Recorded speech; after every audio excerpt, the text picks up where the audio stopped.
নতুন করে জল ছাড়লো ডিভিসি। ঠিক রাত 10:10 নতুন করে জল ছাড়লো ডিভিসি। মাইথন থেকে ছাড়া হলো 25,000 কিউসেক জল। নতুন করে জল ছাড়লো ডিভিসি এবং যার জেরে কিন্তু পরিস্থিতি আরো খারাপ হওয়ার সম্ভাবনা রয়েছে। প্রতিনিধি আবির এই মুহূর্তে আমাদের সঙ্গে রয়েছেন। আবির, ফের একবার নতুন করে জল ছাড়লো ডিভিসি। সেক্ষেত্রে একেতেই আমরা দেখেছি আজ সকালবেলা দিনভর মুখ্যমন্ত্রী তিনি বন্যা পরিস্থিতি সরেজমিনে খতিয়ে দেখতে যান এবং জলমগ্ন পরিস্থিতি সব জায়গায়। এবার যে আরো একবার নতুন করে জল ছাড়া হলো, তাহলে তো পরিস্থিতি আরো খারাপ হবে। দেখো, তুমি মাইথনের কথা বললে, আমি পাঞ্চেতের কথা বলি। পাঞ্চেত থেকেও 95,000 কিউসেক জল ছাড়া হয়েছে। যদিও জল ছাড়ার পরিমাণ সকাল থেকে যা ছিল তার থেকে অনেকটা কমানো হয়েছে ধাপে ধাপে, যদিও জল ছাড়া একেবারে বন্ধ করা হয়নি। ডিভিসি তরফ থেকে জানানো হচ্ছে যে পরিমাণ বৃষ্টি হয়েছে এবং তাতে যে পরিমাণ জল জলাধারে রয়েছে তার ধারণ ক্ষমতার তুলনায় বেশি থাকার কারণে এই জল তারা ছাড়ছেন। এর ফলে অবশ্যই যে সমস্ত জায়গা প্লাবিত হয়েছিল সেখানে তো অবশ্যই একটি সমস্যা তৈরি হচ্ছে এবং নতুন করে জল ছাড়ার পরে ফলে বিশেষ করে রাতের বেলা বিভিন্ন জায়গাতে আরো নতুন করে সমস্যা তৈরি হতে পারে। তবে সেচ দপ্তর সহ বিভিন্ন দপ্তররা তারা নিজেদের মধ্যে কথা বলছেন এবং প্রশাসনের তরফ থেকে বলা হচ্ছে যে পরিস্থিতি নিয়ন্ত্রণ করার তারা চেষ্টা করবেন। প্রশাসনিক স্তরের সমস্ত উদ্যোগও তারা গ্রহণ করে রাখছেন, কিন্তু জল ছাড়া যতক্ষণ না পুরোপুরি ডিভিসির তরফ থেকে বন্ধ করা হচ্ছে ততক্ষণ পর্যন্ত এই এলাকাগুলি থেকে নতুন করে সমস্যা বন্ধ হওয়ার কোনো ইঙ্গিত পাওয়া যাচ্ছে না। এই জায়গায় আরো একটি বিষয় তোমার থেকে একটু জানার চেষ্টা করবো যে ঝাড়খণ্ডে তো বৃষ্টি বন্ধ হয়ে গেছে এবং আগামী 2 দিন ঝাড়খণ্ডে বৃষ্টি হওয়ার কোনো সম্ভাবনা নেই। সেক্ষেত্রে ফের একবার নতুন করে কেন জল ছাড়া হলো ডিভিসি থেকে? প্রথমত হচ্ছে যে এই কদিন ধরে যে বৃষ্টিপাত হয়েছে সেই বৃষ্টিপাতের ফলে জলাধারগুলিতে জল ক্রমাগত এসে মানে জলাধারগুলিতে রয়েছে এবং প্রত্যেকটা জলাধারেরই জল ধারণ ক্ষমতা নির্দিষ্ট। তার তুলনায় বেশি জল থাকলেই তখন এই ওয়াটার ডিসচার্জ করতে হয় এবং সেই অবস্থায় করতে শুরু করেছে। তবে যেটা অভিযোগ উঠছে ডিভিসির বিরুদ্ধে সেটা হচ্ছে যে জল ধারণ ক্ষমতা ডিভিসি পাঞ্চেত এবং মাইথন এই দুটো ড্যামের ক্ষেত্রে অনেকটা কমে গিয়েছে। তার কারণ বহু বছর ধরে দীর্ঘ সময় ধরে এই সমস্ত জায়গাগুলিতে ড্রেজিং করা হয় না, ফলে এর যা নির্দিষ্ট জল ধারণ ক্ষমতা থাকার কথা সেই নির্দিষ্ট জল ধারণ ক্ষমতা নেই।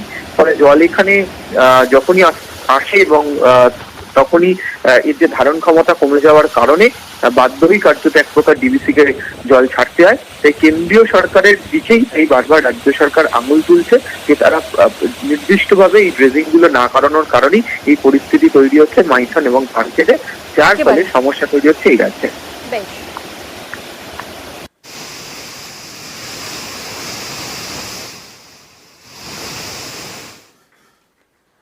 বানভাসী বাংলা, দুর্গতদের পাশে মমতা বন্দ্যোপাধ্যায় বিধ্বস্ত এলাকায় গিয়ে নিশানা করলেন কেন্দ্রকে। তার বিস্ফোরক দাবি এটা ম্যানমেড বন্যা, বাংলাকে ডোবানোর পরিকল্পনা।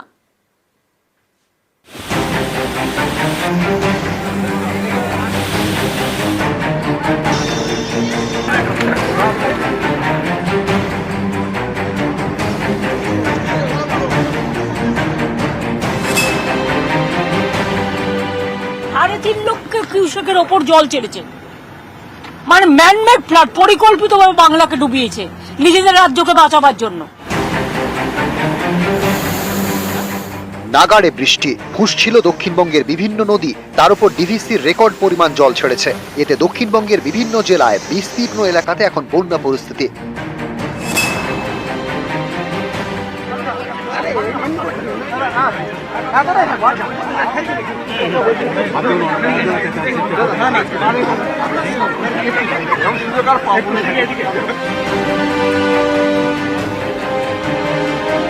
বুধবার সকালে বাড়ি থেকে বেরিয়ে হুগলির পুরসুরার দিকে রওনা দেন মুখ্যমন্ত্রী। পুরসুরা চাপাডাঙ্গা মোড়ে গাড়ি থেকে নেমে পরিস্থিতি ঘুরে দেখেন মুখ্যমন্ত্রী। জলের স্রোতটা দেখ, 2,40,000 কিউসেক ছেড়েছে। জলের স্রোতটা দেখো, মানে 2009-এর পর থেকে এইরকম, এটা তো 2009-এর পর থেকে এত জল কমে। এরপরে সুর চড়ান মুখ্যমন্ত্রী। 3,00,000 কিউসেকের ওপর জল ছেড়েছে, মানে ম্যানমেড ফ্লাড, পরিকল্পিতভাবে বাংলাকে ডুবিয়েছে নিজেদের রাজ্যকে বাঁচাবার জন্য। বারবার বলে বলে বলে বলে ফেড আপ হয়ে যাচ্ছি। কেন্দ্রীয় সরকার ড্রেজিং করে না, ডিভিসি আরো 2 লক্ষ কিউসেক জল রাখতে পারে। যখন তোমাদের 70% ভরে 80% ভরো, তখন তোমরা কেন ছাড়ো না? আর নিজেদের রাজ্যটাকে বাঁচাও আর সবটা বাংলার উপরে ঠেলে দাও। বাংলার কত বঞ্চনা সহ্য করবে? 9 সালের পর থেকে এত জল কোনোদিন ছাড়েনি। 3.5 লক্ষ কিউসেক জল ছেড়েছে। আমি নিজে ডিবিসির সাথে কথা বলেছি, আমি নিজে ঝাড়খণ্ডের চিফ মিনিস্টারের সাথে 3 বার কথা বলেছি। এত জল জীবনে ছাড়েনি। জল ছেড়ে ডুবিয়ে দেখছেন কি স্রোত। পুরসুরার শ্রীরামপুর গ্রামে যান মুখ্যমন্ত্রী, কথা বলেন দুর্গতদের সঙ্গে।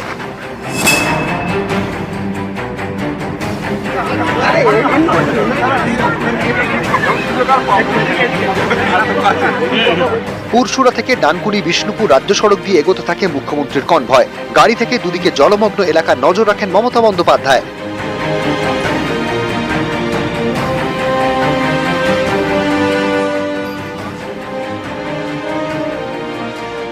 তারপর কামারপুকুর মঠ ঘুরে ঘাটাল পৌঁছন।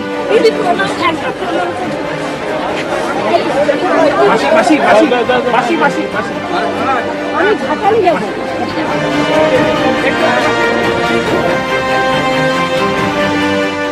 নিউজ 18 বাংলা।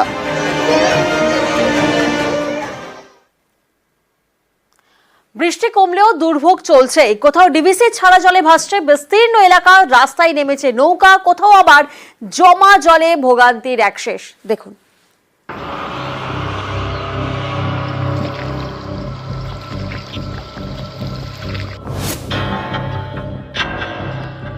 রাস্তায় বুক সমান জল, বাড়িতেও জল। ত্রাণ শিবিরে যাওয়ার রাস্তায় পদে পদে বিপদ, তাই গৃহবন্দী 120টি পরিবার। এ ছবি বাঁকুড়া সোনামুখী। সোনামুখী ব্লকের পাশ দিয়ে বয়ে গিয়েছে দামোদর। ডিভিসি থেকে জল ছাড়ায় দামোদর এখন ভাসছে। পার ছাপিয়ে জল ঢুকেছে 4টি গ্রামে।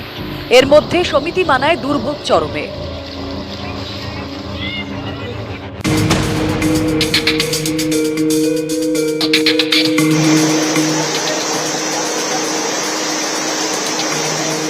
হুগলির আরামবাগ, ডিভিসির ছাড়া জলে বিপদ। দামোদর, দ্বারকেশ্বর এবং মুন্ডেশ্বরীর জলে ভাসছে গ্রামের পর গ্রাম, যেমন হরিণখোলা। এখানে জলের তোড়ে ভেঙেছে রাস্তা। আরামবাগেরই গুলামি চক, এখানে ঘর ছেড়ে অনেকেই উঠেছেন রাস্তায়।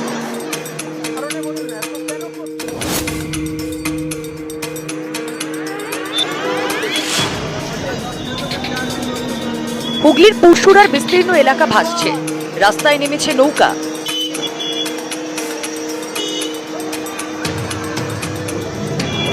রাস্তায় জলের স্রোত,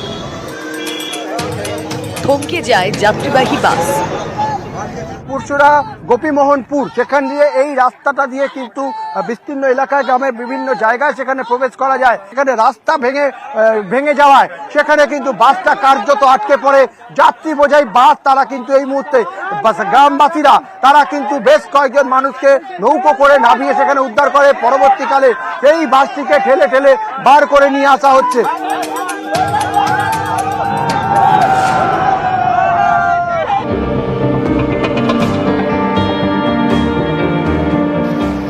হুগলির দ্বারকেশ্বর, দামোদরের জলে এখানেও জলমগ্ন একাধিক গ্রাম, বাড়িতেও ঢুকেছে জল। দুর্গতদের জন্য ত্রাণ শিবির চালু করেছে প্রশাসন।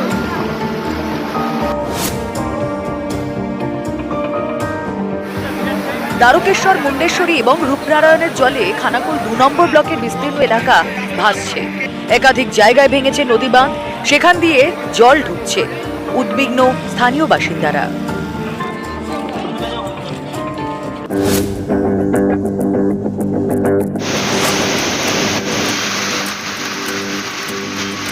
দুর্গাপুর ব্যারাজ থেকে ছাড়া জলে ভাসছে কাকসার শ্রীরামপুর।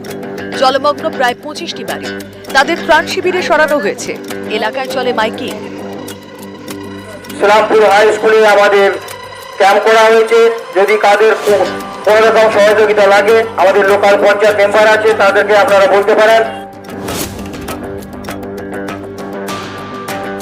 ডিভিসির ছাড়া জলে ভাসছে ঝাড়গ্রামের গোপীবল্লভপুরের বিস্তীর্ণ এলাকা। বিঘের পর বিঘে চাষের জমি জলের তলায়, রাস্তায় নেমেছে নৌকা।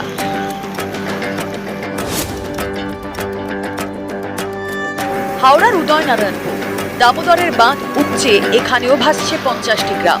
প্রায় 500 জনকে পাঠানো হয় ত্রাণ শিবিরে। ভাসছে দোকান,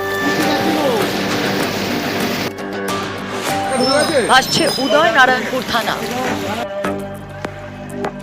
উদয়নারায়ণপুর হাসপাতাল চত্বরেও জল।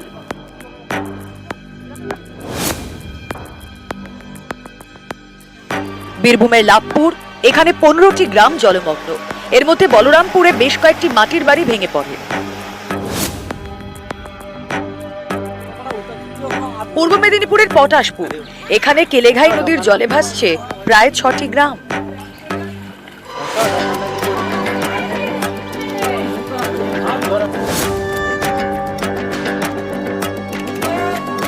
উত্তর 24 পরগনার স্বরূপনগর, কয়েকদিনের বৃষ্টিতে এখানে প্রায় 10টি গ্রাম জলমগ্ন। রাস্তায় জল, বাড়িতে জল, জমা জলে দুর্ভোগের এক শেষ। নিউজ 18 বাংলা।